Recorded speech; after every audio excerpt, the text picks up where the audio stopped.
This is a second video for the e-log for the King Edward Milk University. Once you are logged in and you are on to the student portal, you can click onto the e-portal. Once on the e-portal, you can go down and assess the internal assessment and make entry.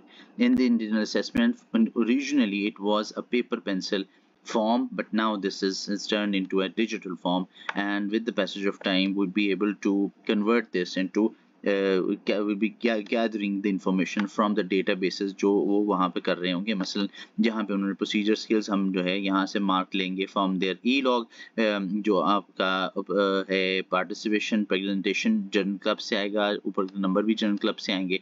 तो ये सारी चीज़ यहाँ से खुद ब automatically populate होना शुरू हो जाएगी फॉर द टाइम बीइंग।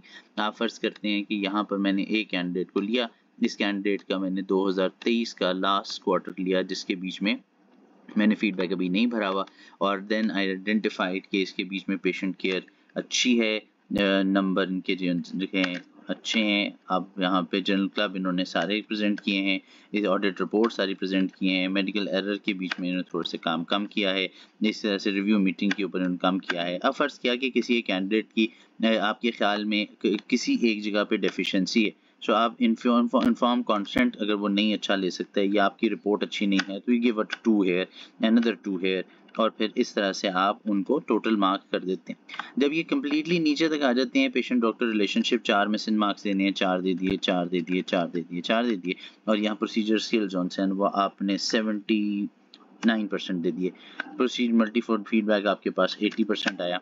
यहाँ पर लॉग बुक आप समझते हैं कि ये रेगुलरली नहीं भरते तो आप इनको 15 दे दें, और रिकॉर्ड पार्टिसिपेटिव एक्टिविटीज़ में एब्सेंट रहते हैं या नहीं आते तो 10 दे दें। रिकॉर्ड पब्लिकेशन कम है तो यहाँ पर आप इनको 15 मार्क्स दे दें, और फिर यहाँ पर आप इसको असेसमेंट के एग्ज़ाम देते हैं तो वो कहते हैं कि जी वो प्रेजेंट होता है यूजुअली, या आप कैलकुलेट स्टोर कर देते हैं।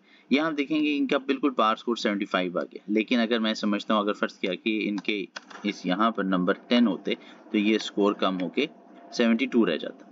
सो इस तरह से ये बहुत एक्यूरेटली फीडबैक दे सकता है। ये अब आपकी सुपरवाइज़र जो है इसको करके सबमिट कर देगा तो ये रिकॉर्ड में आ जाएगा कि किस तरह से इनके नंबर होने चाहिए।